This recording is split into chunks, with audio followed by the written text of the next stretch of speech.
वज़ीर दिफा ख्वाजा आसिफ ने कहा कि पाक फौज ने बन्नू में कंपाउंड क्लियर करा लिया। तमाम 33 दहशतगर्द मारे गए। ऑपरेशन में 2 जवान शहीद और अफसर समेत 15 जख्मी हुए। ये वाक़या खैबर पख्तूनख्वा हुकूमत की मुकम्मल नाकामी है। उन्होंने कहा कि वहाँ लोग यरगमाल थे, जबकि वज़ीर आला लाहौर जमान पार्क में यरगमाल थे। वो पार्लियामेंट के मुश्तरका इजलास में इजहार ख्याल कर रहे थे। का सारा कंपाउंड जो है वो CTD का वहाँ पे जो है वो क्लियर कर दिया गया। 10 से 15 SHE के जो हमारे जवान हैं, जिनमें एक ऑफिसर भी शामिल है, वो ज़ख्मी हुए हैं। 2 शहादतें हुए हैं और सारे के सारे हॉस्टेज जो है वो फ्री हो गए। एक बड़ी क्लियर एविडेंस मिल रही है कि वहाँ पे दहशतगर्द जो हैं वो सरहद पार से या लोकल जो हैं वो सर उठा रहे हैं। ये 33 के 33 जो है ये उसी सिलसिले में वहाँ पे पकड़े गए हुए थे। मुख्तलिफ गिरोह जो हैं वो इनकी उनसे ताल्लुक़ था।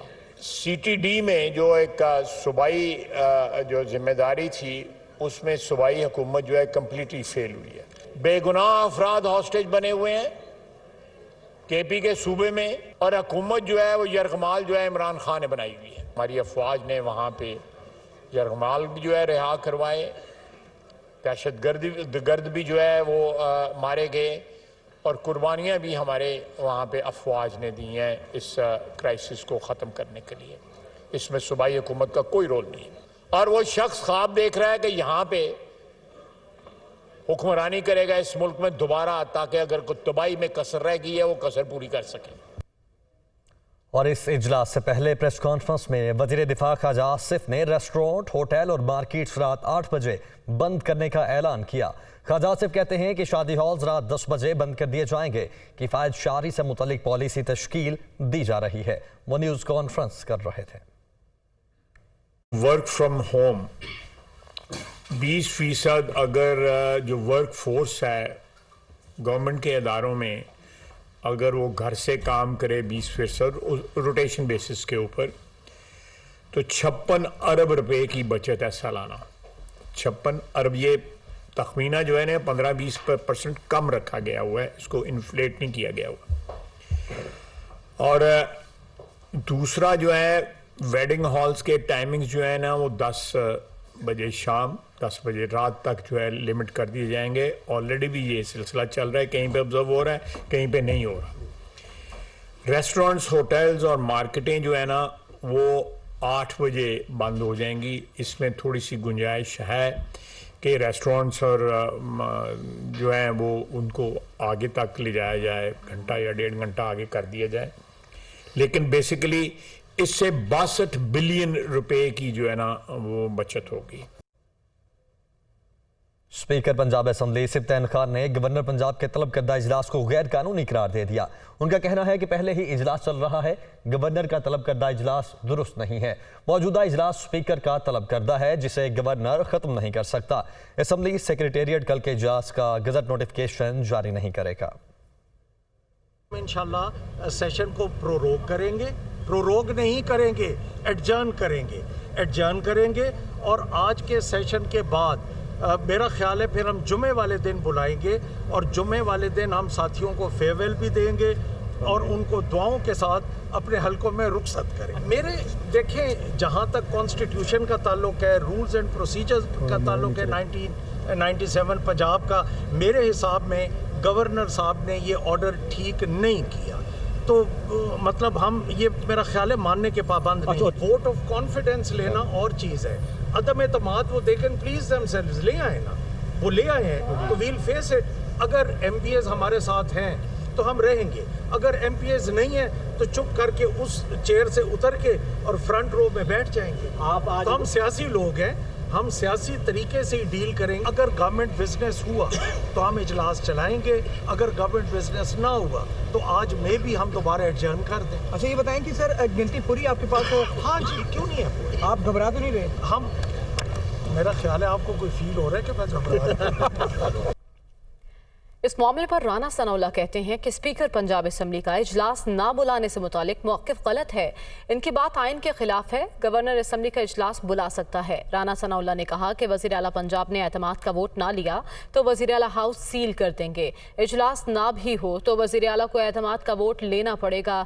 राना सनाउल्ला की जानिब से कहा गया है कि स्पीकर पंजाब असेंबली का इजलास ना बुलाने से मुतालिक मौक़िफ़ गलत है। उनका मज़ीद क्या कहना था, आइए देखते हैं। ये स्पीकर साहब का जो स्टांस है ये गलत है, रूल्स और आइन के ख़िलाफ़ है।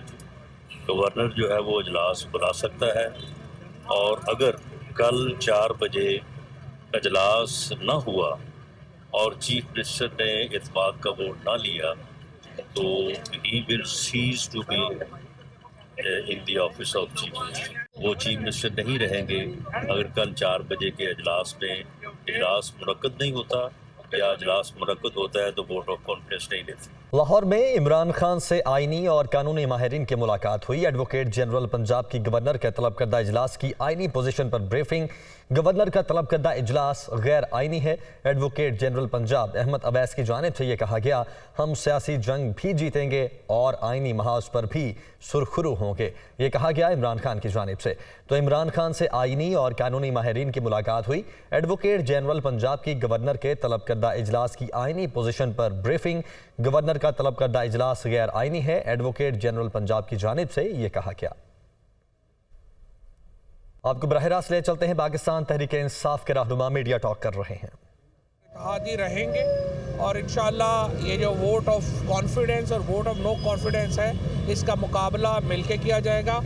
हमारे पास इस वक्त मेंबरान की तादाद जो है वो 190 है।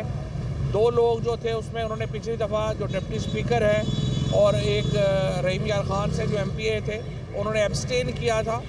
अब उनको भी नोटिस दिया जा रहा है कि वो भी लाजमन अपीयर होंगे क्योंकि आइन के तहत उनके ऊपर भी लाजम है कि वो जो पार्टी हिदायत करे उसके ऊपर अमल करें। दोनों पार्टियों की पार्लिमानी पार्टीज़ की जो मीटिंग्स हैं रिस्पेक्टिवली वो होंगी कल और परसों में और पार्लिमानी पार्टीज़ चौधरी परवेज़ इलाही साहब के ऊपर अपने एतमाद का इजहार करेंगे। स्पीकर साहब का प्रेरोगेटिव है कि वो किस मामले को पहले लेते हैं, वोट ऑफ नो कॉन्फिडेंस को पहले लेते हैं या वोट ऑफ कॉन्फिडेंस को पहले लेते हैं। और वोट ऑफ नो कॉन्फिडेंस के नाकामी के फौरी बाद पंजाब असम्बली की तहलील की एडवाइस जो है वो कर दी जाएगी।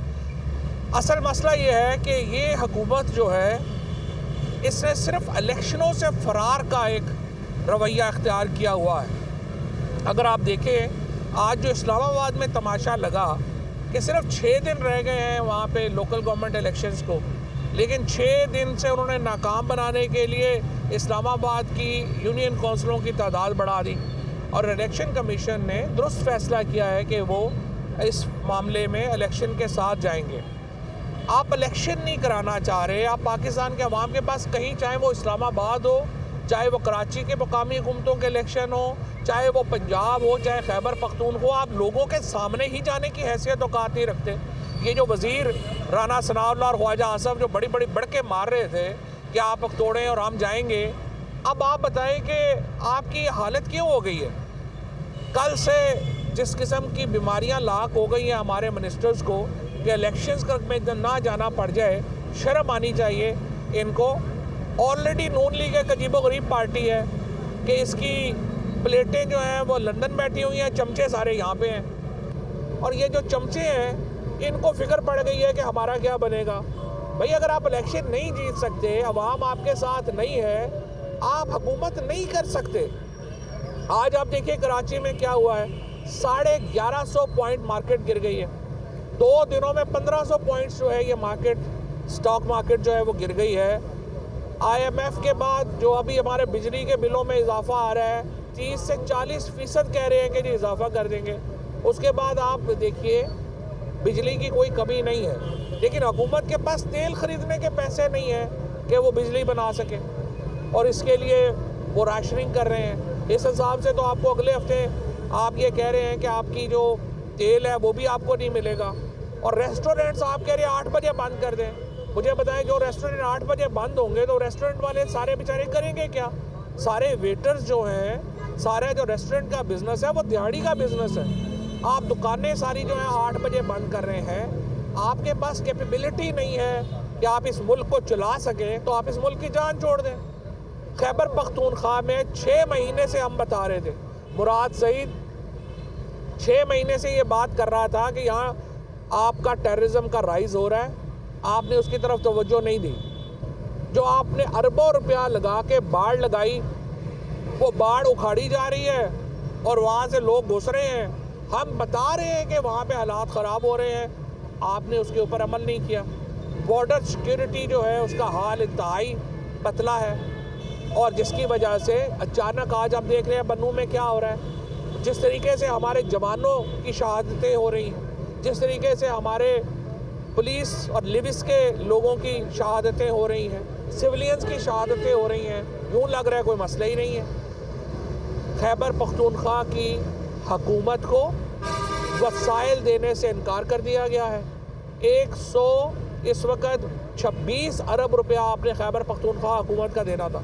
मई एरियाज़ में 1 रुपया नहीं दिया गया। सारा टेररिज्म वहाँ पे दोबारा खड़ा हो गया। आप कह रहे हैं हमारे पास पैसे ही नहीं है। IMF से आप कह रहे हैं कि जी हमें कंसेशन दें, IMF आपको कंसेशन देने को तैयार नहीं है। और आप लगे हुए हैं कि किसी तरीके से पंजाब हुकूमत और खैबर पख्तूनख्वा में इलेक्शन आप रोक सकें। आप इलेक्शन नहीं रोक सकेंगे। आपको जो शौक़ पूरा करना है आप पूरा कर लें। इंशाअल्लाह ताला इलेक्शन होंगे। ये वोट ऑफ कॉन्फिडेंस परवेज़ इलाही हासिल करेंगे, वोट ऑफ नो कॉन्फिडेंस नाकाम होगी, और उसके फ़ौरन बाद हम इंशाअल्लाह ताला देंगे। और जो हमारा मामला है ये एडवाइस भेजने का, उसकी तरफ हम जाएंगे और आपको एडवाइस मिलेगी और पंजाब में खैबर पख्तूनख्वा में नए इंतखाबात होंगे। अच्छा फवाद साहब, ये बताइएगा कि कहा जा रहा था, स्पीकर साहब ने मुताबिक मरतबा कहा कि जारी सेशन के दौरान गवर्नर साहब वोट ऑफ कॉन्फिडेंस के लिए नहीं कह सकते। अब आपकी गुफ्तगू से ये लग रहा है कि आप उसको भी टेकअप कर रहे हैं और नो कॉन्फिडेंस को भी फेस करने जा रहे हैं। देखिए, जो आर्टिकल 109 है ना, उसमें यह है कि प्रोरोगेशन होनी चाहिए। वो सेशन प्रोरोग नहीं हुआ, ये कानूनी मामलात हैं। ज़ाहिर है इसके ऊपर स्पीकर साहब एक अपनी ओपिनियन लेंगे और स्पीकर इसके ऊपर एक अपनी रूलिंग देंगे। हम तैयार हैं दोनों मामलात के लिए। वोट ऑफ कॉन्फिडेंस के लिए भी तैयार हैं, वोट ऑफ नो कॉन्फिडेंस के लिए तैयार हैं। और आई अंडरस्टैंड कि स्पीकर साहब इन पॉइंट्स को देखेंगे कि उन्होंने कैसे इसको आगे लेके जाना। अगर 17 दिसंबर को आप लोग असम्बलियाँ तहलील कर देते तो आज ये सूरत हाल पैदा ना होती और शायद वोट ऑफ कॉन्फिडेंस देने के लिए गवर्नर ना कहते और तहरीक अदम एतमाद भी ना आती। तो परवेज़ इलाही साहब ने 2 हफ्ते मांगे थे और फिर अल्टीमेटली इमरान खान साहब ने 1 हफ्ता दिया, तो क्या ये गलत हो गया? नहीं, देखें ना, हमने अभी भी इसलिए हमें चाहिए कि हमने प्रोसेस शुरू किया हुआ है MNAs के इंतखाब, MNAs की जो सीटें हैं उनको खाली करने का। तो MNAs की नशिस्तों के लिए हमने एक लेटर लिखा है। अब वो वहाँ से भी भाग रहे हैं। हम MNAs PTI के 132 टोटल MNA हैं, 8 उनमें से उन्होंने कराया है। बाकी सारे MNAs अपने इस्तीफे दे चुके हैं। स्पीकर जो है वो क्यों भाग रहे हैं? स्पीकर हमारा जो है वो एक्सेप्ट करें। सुप्रीम कोर्ट में भी हमारा केस पड़ा हुआ है, उसको एक्सेप्ट करें और हम आगे चलें। और हम चाहते हैं कौमी असम्बली में और सूबाई असम्बली में एक ही दिन के ऊपर इलेक्शन। अच्छा फवाद साहब, ये कंफ्यूजन बरकरार है कि कल जो गवर्नर साहब का इजलास है जिसके अंदर एतमाद का वोट लेना, क्या वो कल बुध का दिन है? कल चौधरी परवेज़ इलाही एतमाद का वोट कल ले रहे हैं, या जो स्पीकर ने इसके ऊपर मौके पर तैयार किया है कि वो गैर आईनी है, उसको मानते ही नहीं? देखिए, इस पर तो रूलिंग स्पीकर देंगे। जो स्पीकर जिस तरह से इस जो इजलास है उसको शेड्यूल करने का इख्तियार स्पीकर के पास है। तो जो स्पीकर जिस तरह से कहेंगे हम उसके मुताबिक चलेंगे। अगर वो कल वोट ऑफ कॉन्फिडेंस रखेंगे तो हम वोट ऑफ कॉन्फिडेंस लेंगे। अगर वोट ऑफ नो कॉन्फिडेंस रखें का प्रोसेस शुरू करेंगे तो हम वोट ऑफ नो कॉन्फिडेंस पे जाएंगे।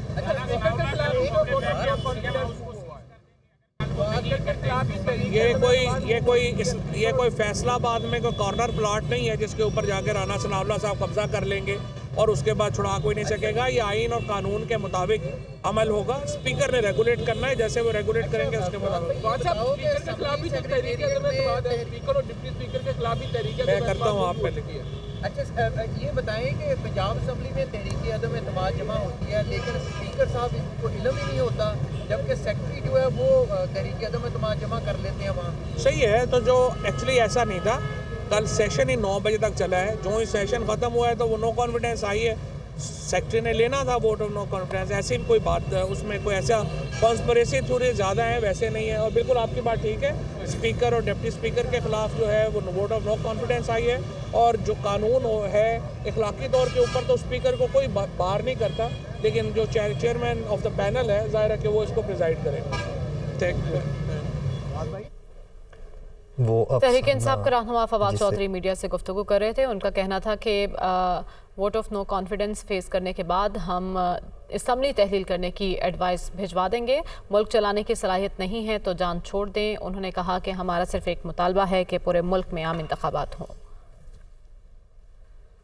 अहम खबर है, अरशद शरीफ कत्ल केस स्पेशल JIT का 8वां इजलास हुआ। PTI के रहनुमा मुराद सईद JIT के सामने पेश हुए। मुराद सईद ने तहरीरी बयान जमा करा दिया। ज़राए बता रहे हैं कि मुराद सईद से 1.5 घंटे तक पूछताछ की गई। इस दौरान JIT ने अरशद शरीफ के वकील का बयान भी रिकॉर्ड किया। तो अरशद शरीफ कत्ल केस का मामला है। स्पेशल JIT का 8वां इजलास आज मुनक्किद हुआ। PTI के रहनुमा मुराद सईद JIT के सामने पेश हुए और तहरीरी बयान जमा करवा दिया। नीलम जहलम पनबिजली मंसूबा आइंदा साल बंद रहने का खदशा है। नाकिस मटीरियल के बायस गिरने वाली टनल का सिर्फ 2% हिस्सा ही मुरम्मत किया जा सका। नीलम जहलम इंतजामिया 6 माह में टनल का मलबा भी न हटा सकी। टनल से पानी निकालने का अमल जारी है। मुरम्मती काम के लिए मजीद 1 साल दरकार है। सूबाई वजीर शलजीर मेमन ने MQM के रहनुमा वसीम अख्तर को खूब आड़े हाथों लिया। कहते हैं कि कराची के हालात अब बहुत बेहतर हैं। बोरी बंद लाशों, भत्ताखोरी और हड़तालों का दौर ख़त्म कर दिया। उन्होंने ये भी कहा कि वसीम अख्तर ने किसी मीटिंग में कभी अमन व अमान की बात नहीं की। कराची के हालात की बात है तो वसीम अख्तर साहब ने अगर ये बात की है तो मैं एक बात उनको कह दूँ कि कराची के हालात पहले दौर से बहुत बेहतर है। कराची में अभी कोई बोरी बंद लाशें नहीं मिलती। कराची में अभी जो है वो 10 मिनट की कॉल पर कराची बंद नहीं होता। कराची में अभी हड़ताल करने की किसी को इजाज़त नहीं है। कराची में अभी भत्ताखोरी, पर्चियाँ, ये सब बंद हो गई हैं। तो ये सारी चीज़ें हमने कराची से इसी पाकिस्तान पीपल्स पार्टी की सिंध हुकूमत ने ख़त्म कर दी हैं। तो ये मैं इत्तला दे दूँ वसीम अख्तर साहब को। और अब आपको बताएं कि पाकिस्तान ने IMF को मुतबादिल ज़राए से आमदन बढ़ाने के लिए तजावीज़ पेश करते हुए अपने मुतालिबात पर नज़रसानी करने की अपील कर दी। पाकिस्तान की जानिब से कहा गया कि मौजूदा मुआशी हालात में मज़ीद सख्त फैसले नहीं कर सकते। वज़ारत ख़जाना के ज़राए का कहना है कि पाकिस्तान और इंटरनेशनल मॉनिटरी फ़ंड के दरमियान राब्ता हुआ है। पाकिस्तान ने मौक़िफ़ अपनाया कि IMF मुतालिबात पर नज़रसानी करे। मौजूदा मुआशी हालात में मज़ीद सख्त फैसले नहीं कर सकते। ज़राए वज़ारत ख़जाना का कहना है कि पाकिस्तान ने मुतबादिल ज़राए से आमदन बढ़ाने के लिए तजावीज़ और खसारा कम करने के लिए मुतबादिल पेश कर दिए हैं और नए टैक्स लगाए बगैर आमदन बढ़ाने का मुतबादिल प्लान भी तैयार कर लिया है। इस हवाले से FBR ने टैक्स इंतजामात सख्त करने का रोड मैप दे दिया। ज़राए के मुताबिक पाकिस्तान की जानिब से IMF को यकीन दहानी कराई गई है कि टैक्स अहदाफ हासिल किए जाएंगे। आलमी बैंक ने सैलाब मुतासरीन के लिए 1 अरब 69 करोड़ डॉलर की मंजूरी दे दी है। आलमी बैंक के मुताबिक ये रकम सैलाब ज़दा इलाकों में रिकवरी और बहाली पर खर्च की जाएगी। फंड्स सूबा सिंध में घरों की तामीर, सेहत, ज़रई शोबे और लाइफ स्टॉक पर खर्च होंगे। 50 करोड़ डॉलर इंफ्रास्ट्रक्चर की recovery, 50 crore dollar Sindh flood emergency housing reconstruction और 29 crore dollar Sindh water and agriculture transformation project के लिए इस्तेमाल होंगे। इसके साथ ही न्यूज़ स्टूडियो से फिल वक्त इतना ही।